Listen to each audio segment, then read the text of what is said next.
Selamat datang di Mata Ojan Channel, jangan lupa like dan subscribe, karena subscribe itu gratis. Tolong wujudkan cita-citaku untuk sampai 200 subscriber. Terima kasih, kita masuk ke ceritanya. Aku lelah hidup di kota, gumam Laras sambil menatap langit malam dari jendela apartemennya yang pengap. Bunyi klakson, teriakan, dan bising kendaraan seakan mengepungnya setiap hari. Ia merindukan ketenangan. Sesuatu yang sederhana. Beberapa minggu kemudian, Laras memutuskan pindah ke sebuah desa terpencil bernama Wening, yang namanya ia temukan secara tak sengaja dalam arsip peninggalan mendiang kakeknya. Konon, kakek pernah tinggal dan membuka toko kelontong di sana, namun tak pernah bercerita banyak soal desa itu. Surat warisan tua yang nyaris lapuk memberi petunjuk lokasi, Desa Wening, Kabupaten Gunung Praja, Jateng. Tak ada peta digital yang bisa menunjukkannya dengan pasti. Bahkan Google Maps pun hanya menampilkan hutan gelap dan jalan setapak samar. Namun Laras yakin, ia merasa seperti ditarik oleh sesuatu. Mungkin ini jalan baru untuk hidupku, katanya sambil tersenyum kecil, tanpa tahu bahwa langkah pertamanya ke Desa Wening adalah juga langkah pertama menuju sesuatu yang tak pernah bisa ia bayangkan. Perjalanan ke Desa Wening memakan waktu hampir 10 jam. Mobil sewaan Laras harus melewati jalan sempit berbatu, melewati hutan lebat, dan sesekali menyeberangi jembatan kayu yang tampak seperti bisa runtuh kapan saja. Tak ada sinyal, tak ada lampu jalan. Saat matahari mulai turun, ia akhirnya sampai di gerbang kayu bertuliskan huruf usang. Selamat datang di Wening. Desa itu sunyi. Rumah-rumah berdiri berjauhan, sebagian terlihat kosong, sisanya seperti membeku di masa lalu. Beberapa warga yang duduk di beranda menatap kedatangannya. Tapi ada sesuatu yang mengganggu. Mereka semua tersenyum, senyum lebar, terlalu lebar, namun tak satu pun dari mereka menatap langsung ke matanya. Permisi, saya Laras. Saya baru pindah ke sini, ucapnya pelan saat melewati sekumpulan warga tua di pos ronda. Mereka hanya mengangguk pelan, senyum tak hilang dari wajah mereka. Seorang pria tua bahkan melambaikan tangan, tapi pandangannya tetap tertuju ke jalanan kosong di belakang Laras. Laras mulai merasa tidak enak, tapi ia menghibur diri. Mungkin mereka hanya kaget ada orang baru. Ia terus berjalan menuju rumah tua di ujung desa, warisan sang kakek, tempat ia akan membuka toko. Rumah itu berdiri di dekat perbatasan hutan, sepi dan tertutup semak liar. Begitu ia membuka gembok pintu tua itu dan melangkah masuk, hawa dingin langsung menyambutnya. Seperti ruangan itu tidak pernah disentuh matahari selama puluhan tahun. Di luar, langit mulai gelap, angin bertiup pelan, membawa bisikan samar dari arah hutan. Jangan dibuka, sebelum waktunya. Pintu rumah tua itu berderit pelan saat Laras membukanya. Udara lembab dan bau tanah basah langsung menyergap hidungnya. Ia menyalakan senter dari ponsel, menyorot debu yang beterbangan seperti kabut tipis di udara. Langit-langit rumah terbuat dari kayu tua yang mulai melengkung. Beberapa papan lantai terdengar berderak setiap kali diinjak. Di pojok ruang utama, masih ada rak-rak kosong dan meja kayu panjang, bekas toko kelontong kakeknya dulu. Di dinding dekat pintu tergantung sebuah bel kuningan kecil, berkarat, dengan tali yang hampir putus. Entah kenapa Laras merasa bel itu memperhatikannya. Ini harus dibersihkan habis-habisan, gumamnya sambil membuka jendela yang juga macet karena lama tak disentuh. Saat udara segar mulai masuk, ia melihat keluar, warga desa tadi masih duduk di pos ronda, tidak bicara, tidak bergerak, hanya menatap ke arah rumahnya. Segera ia menutup gorden. Setelah beres-beres sekadarnya, Laras masuk ke kamar yang akan ia gunakan. Kamar itu kosong, hanya ada kasur gulung tua dan lemari besar penuh debu. Ia menyentuh pegangan lemari, dingin seperti es. Saat membukanya, ada sebuah kardus usang di dalam. Di atasnya tertulis dengan spidol hitam. Jangan dibuka sebelum malam ke-7. Jantung Laras berdegup kencang. Mainan siapa ini? Atau kakek sengaja menyimpannya? Pikirnya. Ia belum berani membuka kardus itu. Ia hanya mendorongnya kembali ke dalam lemari dan menutup pintunya rapat-rapat. Malam turun cepat di Desa Wening. Saat Laras hendak tidur, ia sempat mendengar suara dari arah toko. Srek, srek, srek. Seperti suara benda diseret di lantai. Tapi saat ia turun dan mengecek, toko itu kosong. Rak masih berdebu, tak ada apa-apa di sana. Namun sebelum ia kembali ke atas, matanya sempat menangkap sesuatu di kaca jendela depan toko. Jejak tangan kecil, seperti tangan anak-anak, tapi dari luar. Padahal ia baru pindah hari ini. Dan tak ada anak-anak terlihat seharian. Keesokan paginya, Laras memutuskan pergi ke pasar kecil Desa Wening untuk membeli perlengkapan kebersihan dan beberapa kebutuhan pokok. Pasar itu sunyi, tak seramai yang ia bayangkan. Hanya ada beberapa kios, dan para penjual lebih banyak duduk diam sambil menatap kosong. Namun satu hal yang aneh, semua orang berbisik saat berbicara. Bahkan pedagang sayur pun hanya menunjuk harga tanpa suara. Di tengah pasar, seorang ibu tua dengan kerudung hitam duduk di bawah pohon trembesi besar. Wajahnya dipenuhi keriput, tapi matanya tajam, seperti sudah melihat terlalu banyak hal yang tak boleh diceritakan.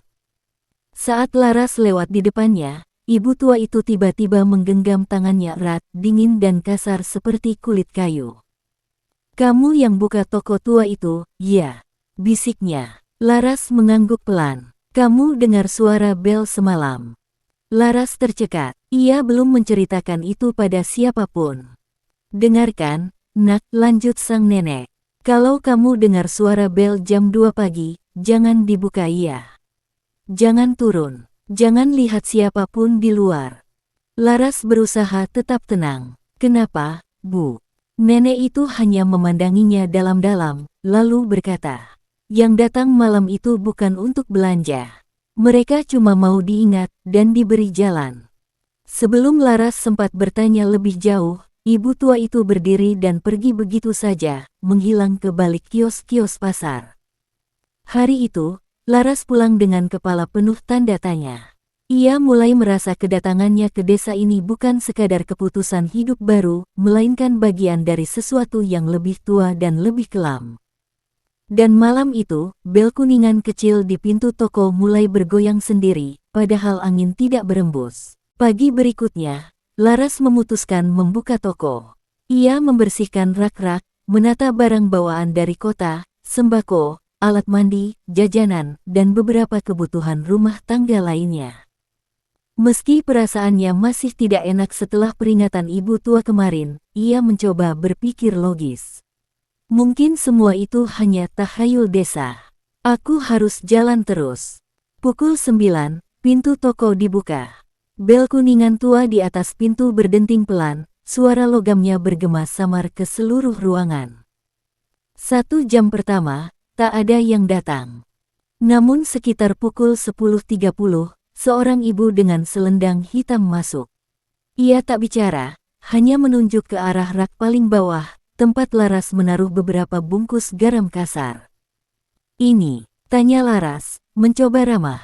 Ibu itu mengangguk. Ia membayar tunai, lalu keluar tanpa berkata sepatah kata pun. Tak lama kemudian, seorang lelaki setengah baya datang.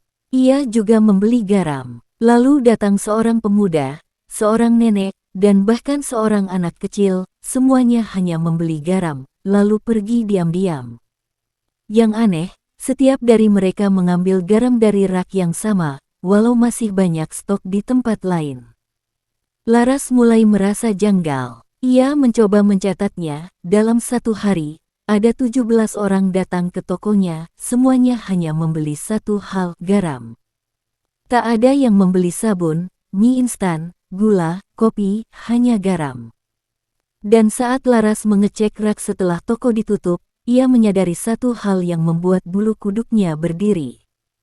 Rak bawah tempat garam-garam itu berada, selalu kembali penuh, padahal stoknya sudah ia hitung habis. Seakan, seseorang mengisinya kembali. Di dinding belakang toko, ia juga melihat sesuatu yang baru. Sebuah goresan kecil di kayu, seperti tanda cakaran, 5 garis lurus, baru, belum ada kemarin. Dan malam harinya, tepat pukul 2. Bel toko kembali berdentang. Bel berdentang. Tepat pukul 2 dini hari. Suara logamnya menggema pelan tapi tegas di rumah yang sepi. Ting, ting, ting. Laras terbangun dengan jantung berdebar. Ingatannya langsung melayang pada peringatan ibu tua di pasar. Kalau kamu dengar suara bel jam 2 pagi, jangan dibuka ya. Ia menarik selimut, mencoba menenangkan diri. Tapi rasa penasaran mulai melawan rasa takut. Pelan-pelan ia turun dari ranjang, mengintip ke bawah dari anak tangga. Ruangan toko tampak remang, hanya disinai cahaya bulan dari jendela. Tapi ada sesuatu yang berubah. Salah satu rak, yang kemarin kosong, kini memiliki barang baru, sesuatu yang tak pernah ia letakkan di sana. Sebuah boneka kayu kecil, berbentuk anak-anak, berdiri tegak dengan mata tertutup, dan mulutnya tertancap paku besi berkarat. Laras menahan napas. Ia turun perlahan, membuka pintu toko, dan mendekati boneka itu. Boneka itu dingin saat disentuh.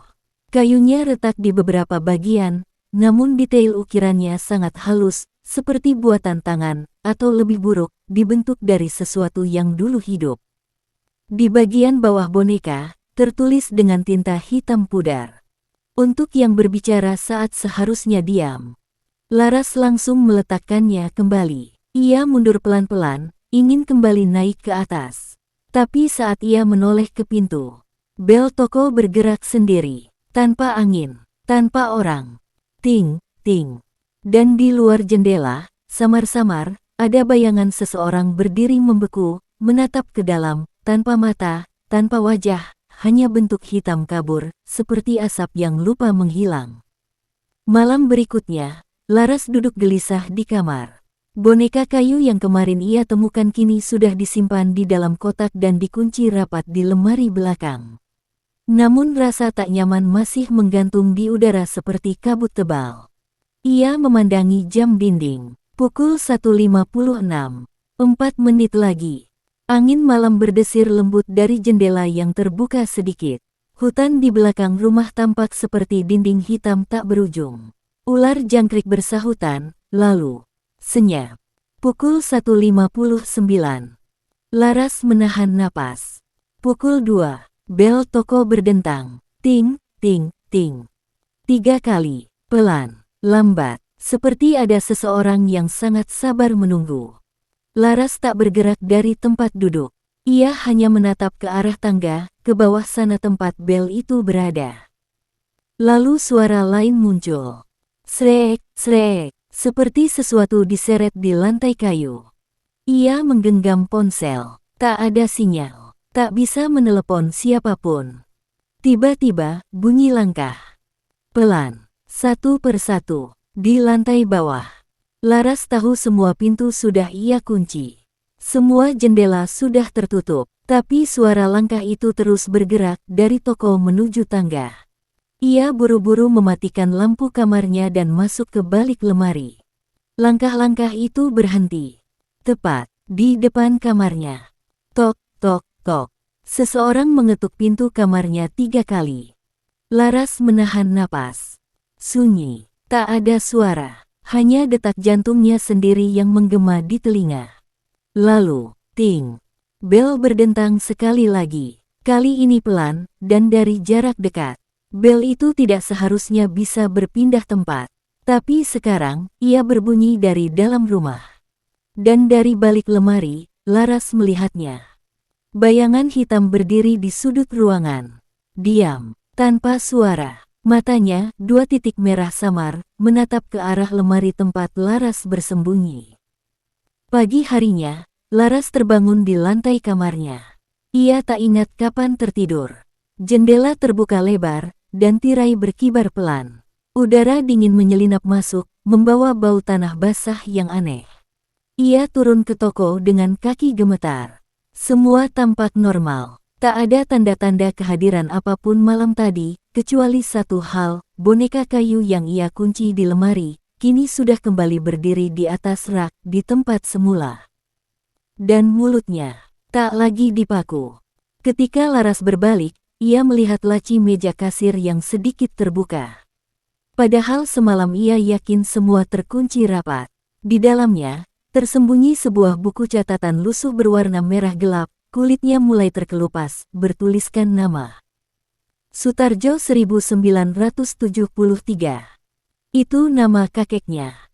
Dengan tangan gemetar, Laras membuka halaman pertama.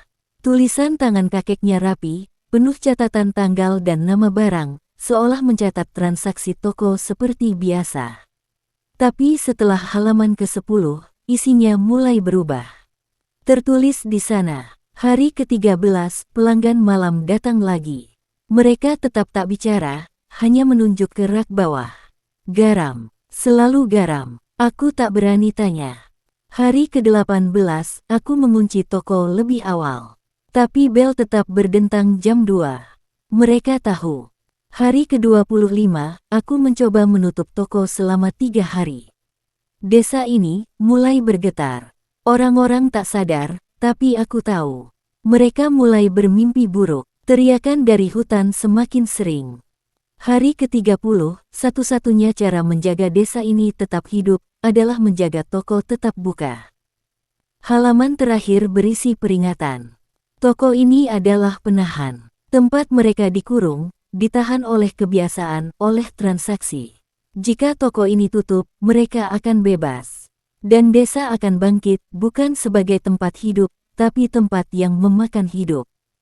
Di bawah catatan itu, ada satu kalimat yang membuat Laras nyaris menjatuhkan buku itu. Laras, jika kamu membaca ini, berarti aku gagal pergi. Hari ketiga toko dibuka. Suasana masih tetap aneh. Pelanggan datang satu persatu, semua diam, semua membeli garam, lalu pergi tanpa bicara. Laras hanya menunduk dan mencatat transaksi seperti biasa, mencoba mengabaikan rasa takut yang makin tumbuh. Tapi malam itu, sesuatu yang berbeda terjadi. Pukul 21.47, pintu toko berdentang. Ting! Laras mengangkat kepala. Ia tidak mengunci pintu karena belum bersiap tutup. Di ambang pintu berdiri seorang pria berjas lusuh, tubuh tinggi kurus, dan kepala sedikit tertunduk. Ia melangkah masuk perlahan. Suara sepatunya bergesek dengan lantai kayu toko. Ia tidak mengatakan sepatah kata pun, hanya menunjuk ke arah rak paling kanan, rak yang biasanya sepi dan belum dipakai Laras. Namun saat ia menoleh ke arah yang ditunjuk, rak itu kosong. Maaf, Pak, di sana belum ada apa-apa, ucap Laras, mencoba sopan. Pria itu tetap diam, lalu ia mengeluarkan koin logam tua, terlihat aus dan menghitam. Ia letakkan di atas meja kasir, lalu menatap Laras dengan wajah tanpa ekspresi. Laras mengambil koin itu, berat, dingin, dan lembab, seperti baru diangkat dari dalam tanah. Lalu pria itu berbalik dan melangkah keluar.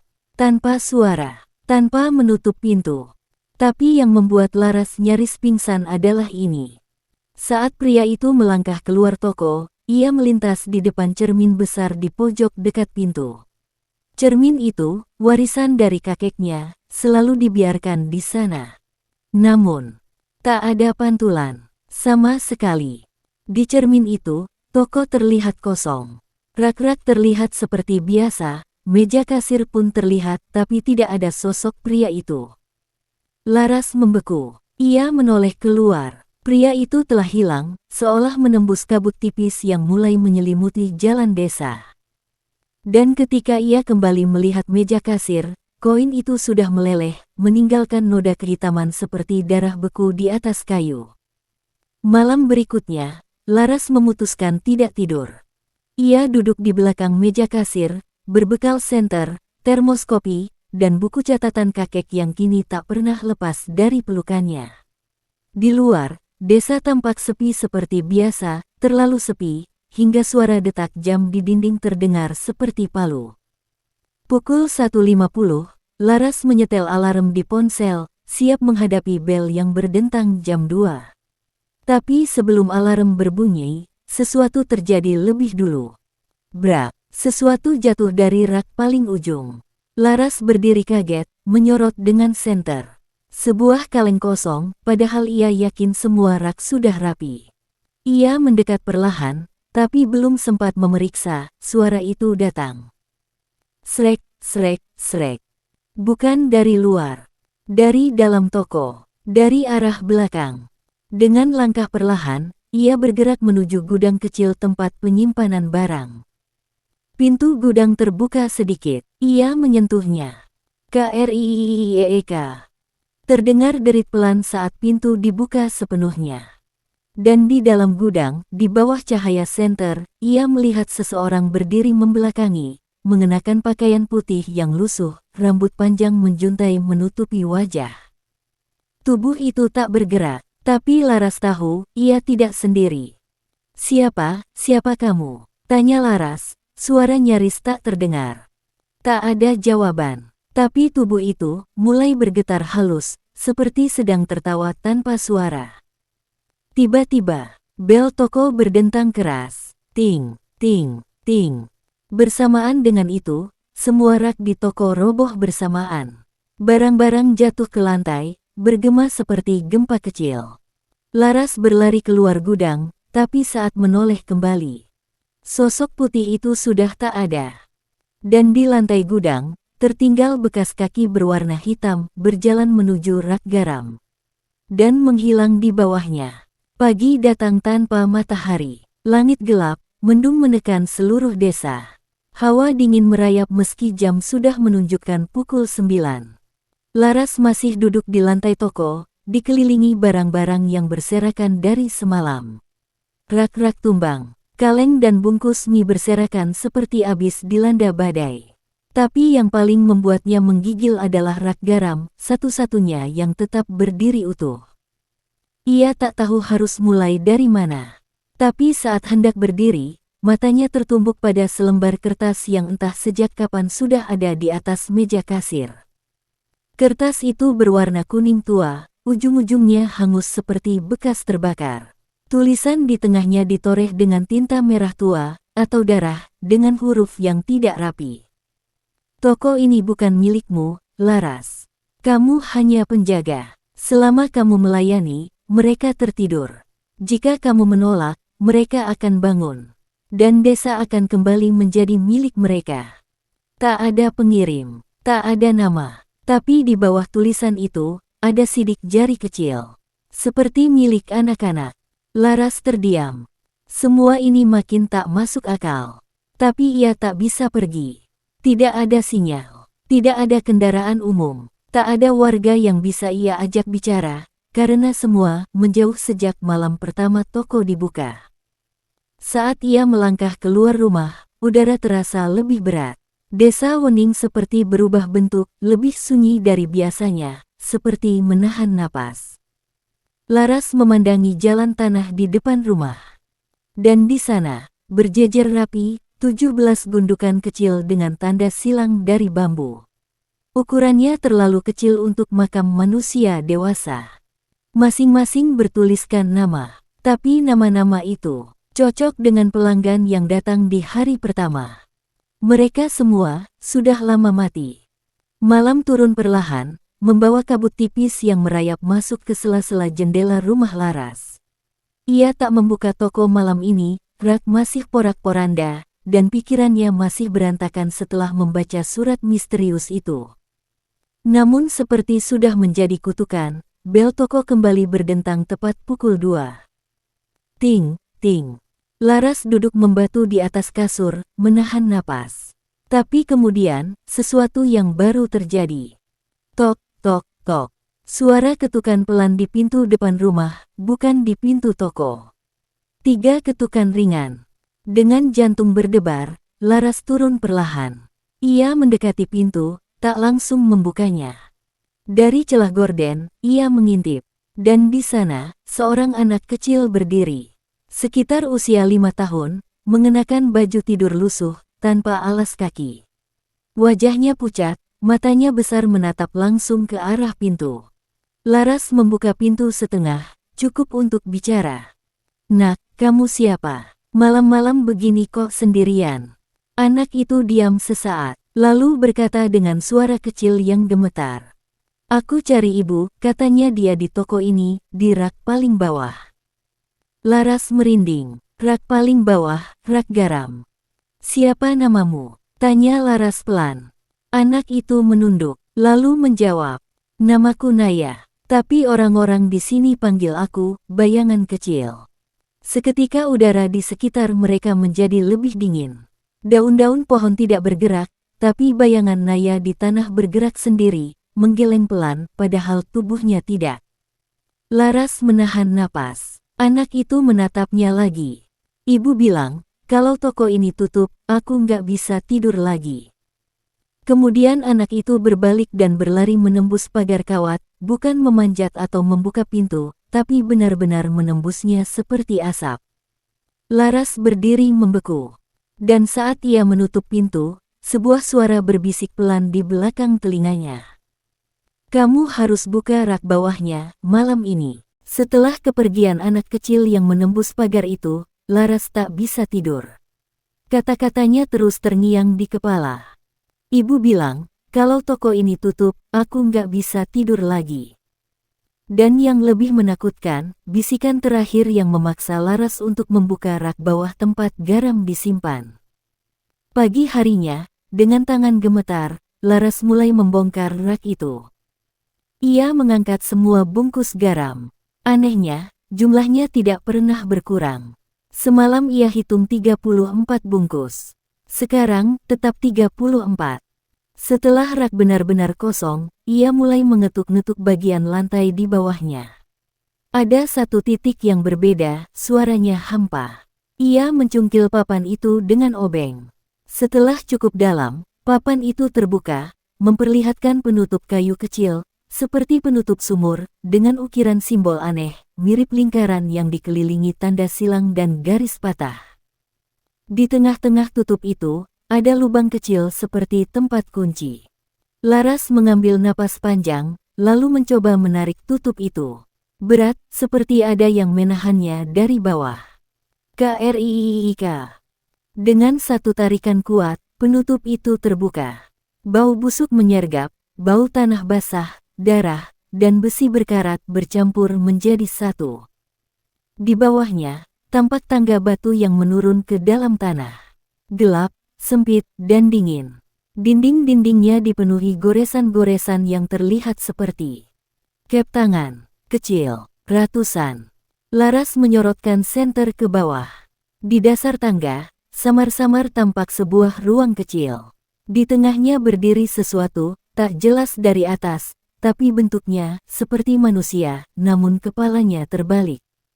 Langit-langit ruangan itu dipenuhi cermin pecah, dan di tiap sisi ruang tampak sesajen kering dengan boneka-boneka kayu, semuanya bermulut terkunci dan mata tertutup. Jantung Laras berdegup semakin cepat. Ia ingin menutup lubang itu dan kabur.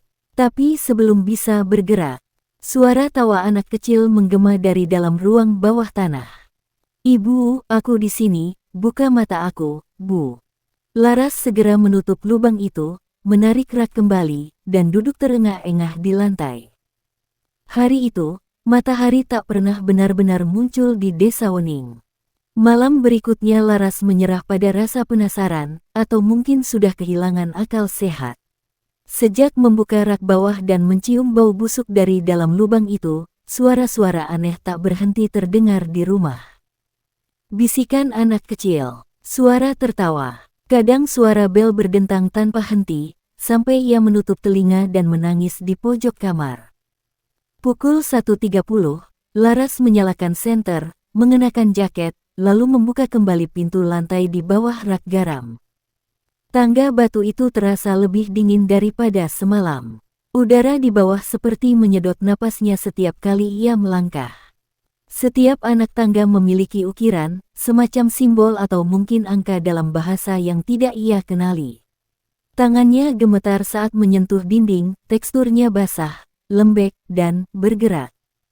Saat ia sampai di dasar tangga, senter menyorot sebuah ruangan bundar selebar 5 meter, dengan langit-langit rendah penuh cermin pecah, dan lilin-lilin yang menyala sendiri di sisi-sisinya. Api mereka tenang, meski tak ada angin. Di tengah ruangan berdiri sebuah patung wanita terbalik, badannya berdiri di atas kepala, rambutnya terurai sampai lantai, matanya tertutup kain merah, dan tangan-tangannya terentang ke samping seperti salib terbalik. Di sekeliling patung, ada boneka-boneka kayu kecil seperti yang dulu ia temukan. Tapi jumlahnya lebih banyak, puluhan. Semua menghadap patung. Semua mulutnya tertutup benang hitam. Namun yang membuat darah Laras membeku. Wajah patung itu sangat mirip dengan dirinya. Terlalu mirip, bahkan ada tanda lahir kecil di pipi kiri, seperti yang ia miliki. Laras mundur satu langkah, tapi lantai di belakangnya ambruk sedikit, memperlihatkan lubang tanah lain, dan di dalamnya terdengar suara tangis pelan. "Bu, kenapa aku dikurung sendiri? Bukankah toko ini milik kita?" Laras gemetar. Ia mencoba naik kembali ke atas. Tapi dinding tangga kini berlendir, sulit digenggam. Ia terjatuh sekali, lututnya berdarah. Tapi ia terus memanjat, meninggalkan patung wanita yang kini tersenyum. Ia tahu, patung itu hidup, dan ia sedang menunggu giliran untuk keluar. Pagi itu, Laras terbangun di ruang tengah dengan baju kotor dan darah kering di lutut. Kepalanya pening, tubuhnya berat, seperti semalaman bermimpi buruk, tapi semuanya nyata. Ia menatap ke arah toko. Rak garam masih tertutup, tapi hawa dingin merembes dari lantai, mengingatkannya pada apa yang ada di bawah. Karena rasa takut berubah jadi panik, Laras keluar rumah. Namun, desa Wening tampak kosong. Tak ada suara ayam, tak ada ibu-ibu menyapu halaman. Bahkan tak ada anjing menyala. Ia berjalan ke rumah tetangga terdekat, rumah Bu Marni. Pintu terbuka sedikit, Laras mendorongnya. Kosong. Tapi di meja makan, ada piring penuh nasi yang masih hangat. Kipas angin masih menyala, tapi tak ada satupun manusia. Ia ke rumah Pak Darso. Juga kosong. TV menyala, menampilkan saluran kosong yang hanya berkedip dan berbisik seperti radio rusak. Setiap rumah yang ia datangi memiliki jejak kehidupan. Air keran masih mengalir, makanan masih tersaji, tapi penghuninya hilang, seperti menguap. Di jalan, hanya suara langkah Laras sendiri yang terdengar.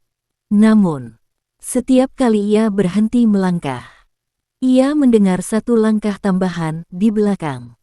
Ia menoleh, tak ada siapa-siapa, tapi di tengah jalan, bergelantung di tiang listrik, tergantung sesuatu.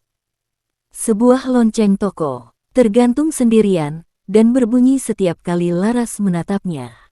Ting, ting. Langkah Laras gemetar. Ia mulai lari kembali ke rumah. Saat sampai di halaman, ia mendapati sesuatu yang membuatnya berteriak. Di depan toko, berdiri semua boneka kayu kecil dari bawah tanah. Mereka berbaris, menghadap ke toko, dan semuanya kini membuka matanya. Mata mereka adalah mata manusia. Dan dari balik rak garam, terdengar langkah kaki naik ke atas. Laras menutup semua pintu dan jendela toko dengan tangan gemetar. Napasnya memburu. Di luar, boneka-boneka kayu itu tak bergerak, hanya berdiri seperti penjaga gerbang neraka. Tapi dari dalam rumah, suara langkah kaki dari balik rak garam makin jelas. Pelan, berat, seperti seseorang yang menyeret tubuhnya naik dari kedalaman. Krak, krak. Rak garam bergetar. Laras mundur, menahan napas. Lalu, rak itu tergeser sendiri. Dengan pelan, hingga terbuka penuh, dan lubang lantai kembali terlihat. Seseorang, atau sesuatu, keluar dari dalamnya. Kaki telanjang, gaun putih yang robek, rambut panjang tergerai menutupi wajah. Tapi Laras tahu siapa itu. Karena di pipi kiri sosok itu ada tanda lahir yang sama. Wajah yang sama. Sudah waktunya aku keluar, kata sosok itu. Suaranya, seperti suara Laras, tapi terdistorsi. Kamu yang buka toko ini. Kamu yang bangunkan kami. Sekarang, gantian. Laras ingin lari, tapi tubuhnya tak bisa bergerak. Seperti dikendalikan. Sosok itu mendekat, dan dari balik rambutnya, matanya menyala merah, namun di dalamnya ada wajah-wajah anak kecil, seperti terperangkap di bola mata. Sosok itu menyentuh dahi Laras. "Kamu tidak akan mati, Laras," bisiknya. "Kamu hanya akan menggantikan posisi aku di bawah, menunggu orang berikutnya." Tiba-tiba lantai di bawah Laras terbuka. Ia terseret ke dalam oleh kekuatan tak terlihat. Tubuhnya terhempas di tangga batu, dan dalam sekejap, ia berada di ruang bawah tanah itu lagi. Tapi kali ini, patung wanita terbalik telah hilang. Dan ialah yang kini berdiri di tengah ruangan, kakinya menancap di langit-langit, kepalanya di bawah, tubuhnya membatu, terbalik. Ia mencoba menjerit, tapi tak bisa. Mulutnya dijahit, matanya ditutup. Di atas, toko kembali buka. Seseorang menyapa pelanggan. Dengan suara Laras, toko Laras kembali buka. Tapi kali ini, pelanggannya berbeda. Tak ada lagi ibu-ibu desa atau anak-anak kecil. Yang datang kini adalah makhluk-makhluk yang tidak seharusnya ada. Malam pertama setelah Laras menggantikan penjaga toko lama, lonceng di pintu berdenting 3 kali, tapi tidak ada angin, dan tidak ada yang menyentuhnya. Pelanggan pertama datang pukul 1.13. Seorang lelaki tinggi, terlalu tinggi. Rambutnya menjuntai ke lantai seperti akar pohon. Matanya kosong, tapi mulutnya tak berhenti tersenyum. "Satu toples garam, dan sepotong daging manusia," katanya tenang. Laras, yang bukan Laras lagi, tersenyum. Ia mengambil 1 toples dan sebuah benda merah berdarah dari bawah meja, lalu menyerahkannya. Pelanggan itu meninggalkan sekeping koin emas yang terasa panas saat jatuh di meja. Pelanggan kedua datang tanpa mengetuk.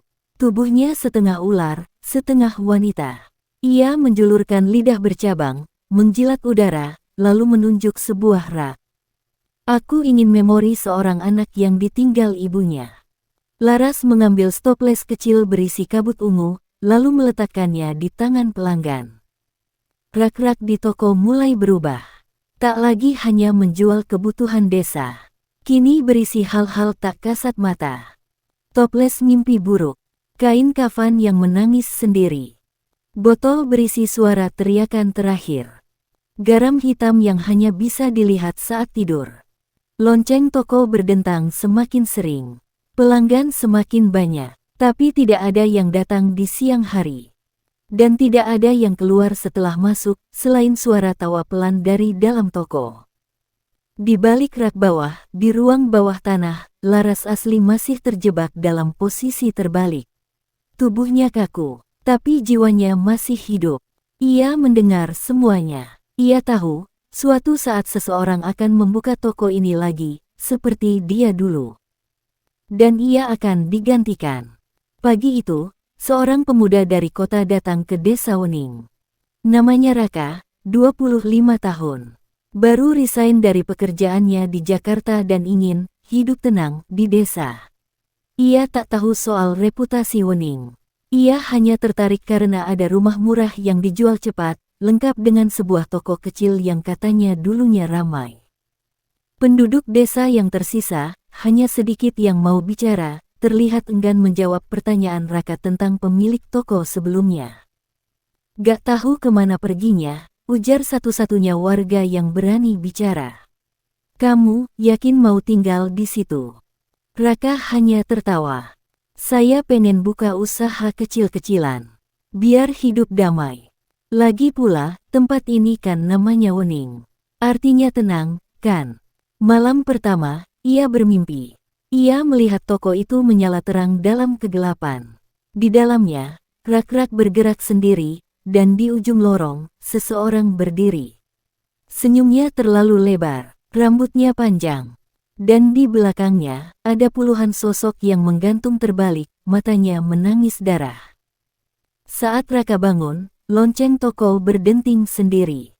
Padahal belum dibuka. Ia mengabaikannya, pikirnya angin. Besoknya, ia mulai bersih-bersih. Dan di balik rak garam yang penuh debu, ia menemukan sesuatu. Sebuah tangga turun, tertutup selama ini oleh papan kayu tua dan garam yang menumpuk. Di dekatnya, ada catatan kecil. Tulisannya kuno, dengan tinta merah yang sudah pudar. Siapapun yang membuka rak ini, telah memilih untuk menggantikan. Toko ini harus selalu buka. Jika tidak, pelanggan akan mencarimu sendiri. Raka tertawa, mengira itu lelucon peninggalan pemilik lama. Ia menyapu jalan masuk ke bawah. Tangga batu tua menunggu, dan dari bawah, terdengar isakan kecil. Langkahnya perlahan turun, satu persatu. Dan di atas, lonceng toko berdentang. 3 kali. Ting, ting, ting. Toko Wening buka kembali, dengan penjaga baru. Dan di kedalaman tanah, Laras perlahan membuka matanya. Akhirnya, bisiknya, sebelum menghilang dalam gelap, tamat. Terima kasih telah mendengarkan hingga akhir, sampai jumpa lagi.